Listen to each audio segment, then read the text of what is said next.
What's up, everybody? It's Andy with Harissa Sports. The Premier League transfer window is officially closed, and it has been a crazy, crazy window.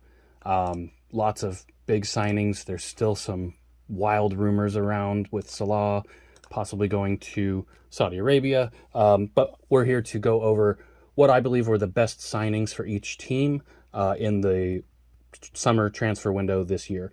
I'm going to go through the big 7 teams because I now include Newcastle in that, and then some other notable transfers that were lower down the league. And then also at the end, some of the signings that I think might be questionable, ones that could be flops or ones that really didn't make a whole lot of sense or might not work out. Please like and subscribe to the channel. I appreciate you guys watching, and we will get right into it. I'm going to start with Manchester United. They made a few signings this summer, but the best one, in my opinion, that's going to transform how they actually are able to play is going to be Onana. He's looked a little shaky to start out with, but I think he'll come good. But the biggest thing with him is how good he is with his feet and how much he can distribute the ball. That is going to help Ten Hag play the way and the system that he wants to play. And he is obviously a really good shot stopper as well. So I think he's going to be a very good signing. Højlund, you could talk about him. He hasn't played a game yet, though, so hard to judge how that's going to work out. But they definitely are crying out for a striker in that team. They really just don't have anyone who can play striker. And then Amrabat is a really good signing, too. That's the type of midfielder I think that they did need. We'll talk about the Mount signing later on when we go through the questionable ones. But Onana, for me, was the best signing for Man United. Moving on to Liverpool, for me, it's clear in the first 3 games the quality of this guy. Szoboszlai has looked amazing. I watched him play in the Bundesliga, and I always said, unless this guy falls off a cliff or something, talent-wise, I want Liverpool to go for him. And when we signed him, I was ecstatic. Liverpool has played half the season so far, a man down, and he's still looked great. So we haven't even seen the full potential of Szoboszlai yet because Liverpool has literally been red carded 2 out of the 3 games so far. McAllister is still a very good signing. I like the Gravenberch signing as well. He's a guy that hasn't worked out at Bayern, so we'll see what Klopp is able to do with him. But for me, Szoboszlai is the clear best signing for Liverpool this summer. Moving on to Chelsea, which is a difficult one. You would say Caicedo is the best player they signed, but with his transfer fee being £115 million, I'm not sure it's the best transfer that they made. For me, it's Jackson, the striker. They signed for only $30 million, and from what I've seen so far, he's looking good. He's very pacey. He's causing problems in the box. And Caicedo, as good as he is, $115 million for a defensive midfielder to me is just wild. It's just so much money for a guy who's not really going to score goals and things like that. Yes, he's going to command the midfield, but they already had Enzo Fernandez there. It's an interesting one. But Jackson, to me, for the value on it and for what he's going to produce, is the best signing for me for Chelsea.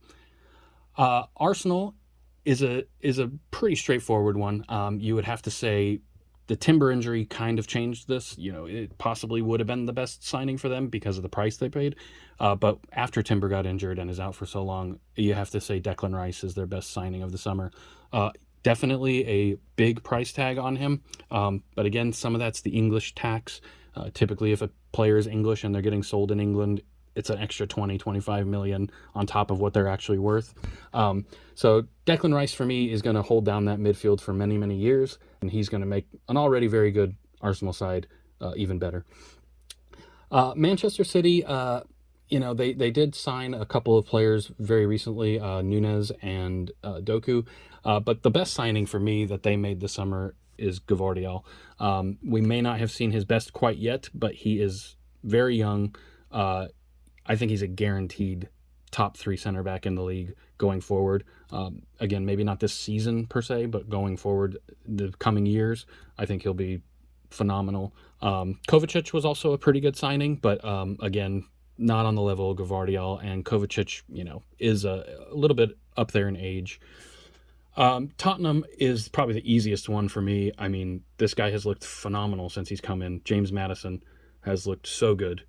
They only signed a couple other players, Van de Ven, and I think on deadline day they signed Brennan Johnson. Van de Ven's looked okay, but James Maddison has hit the ground running there, and that's the type of midfielder that they've needed for a long time now. Since they lost Christian Eriksen and to a lesser extent Dele Alli as those attack-minded midfielders, they've been crying out for a player like Maddison. Fits the system of Postecoglou, great. I think Madison's a great signing, and he's obviously filling in perfectly so far for them. Newcastle, for me, it's super simple. I chose this guy to be the signing of the season in my last video where I did the Premier League predictions, but Sandro Tonali for me is so good. He's a great signing for Newcastle. I think he goes into pretty much any midfield in the Premier League as a starter.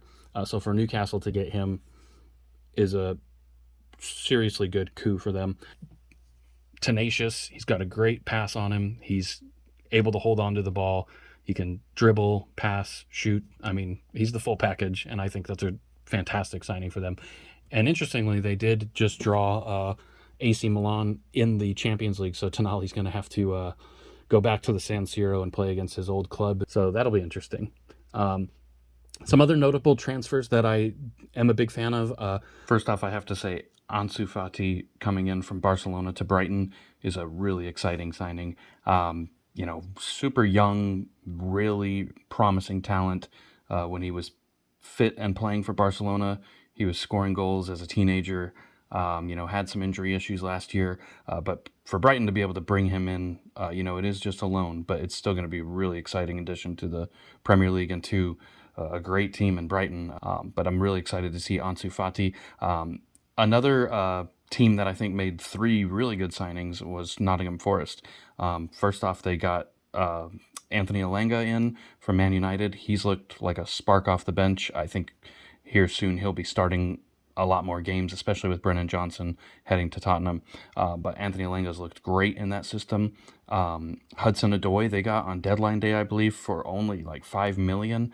A very small risk for what could be a really big reward. I mean, Hudson-Odoi could be a great player for them, and to get him for only $5 million is great business. And then one of the most surprising signings for me was that they were able to get Sangare for only $30 million, and this was a central midfielder who's like basically a CDM that was linked to Liverpool and to Bayern Munich, 2 teams that were in the hunt for CDMs, and for Nottingham Forest to go out and get him. That just shows how good of a player he is. Sangare is a great addition to Nottingham Forest as well. They had a very good window.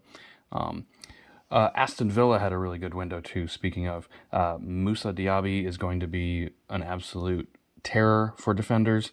Already have seen it in the very little game time that he's had, but he is going to be a great addition to that team. Just a straightforward, out-and-out attacker. Pau Torres they brought in for defensive cover. I mean, he's a great defender and he brings a lot of experience. Aston Villa had a very good window. You could argue they had one of the best ones, especially because they didn't really lose any players that they could have lost. But probably the best signing of the window for me was James Ward-Prowse to West Ham. The fact that he just came right into that midfield and started producing right away. I think he's the league leader in assists right now. He seems to be getting an assist almost every game. I think he scored a goal for them as well. He's a little bit older, but they didn't pay a premium for him, I don't think.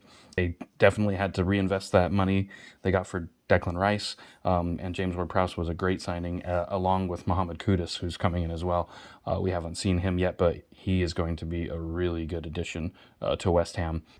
And then real quick, I'm just going to recap some of the signings that I think were maybe questionable or might not work out as planned.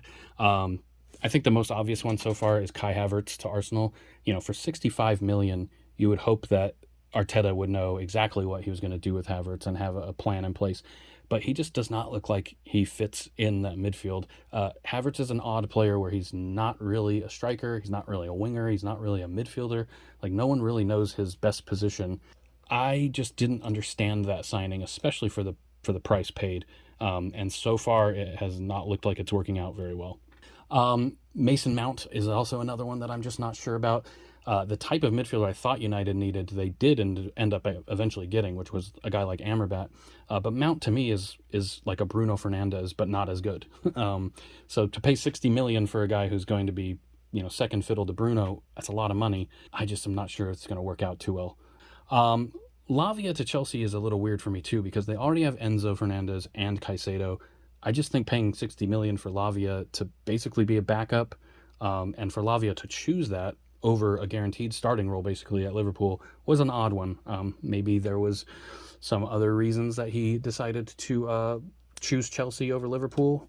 But yeah, it's an interesting one. It will probably work out. He's very young, but this season I don't see Lavia having a ton of playing time. Just because of his age and the fact that we went from Caicedo to Lavia, Liverpool ending up with Endo as the CDM, it's just very underwhelming, when you're linked to these big time players. It was a bit of an odd one. But let me know what you guys think. Who was your best signing of the summer for each team? Who do you think might be a flop? As always, I appreciate you watching, and I will see you next time. Cheers.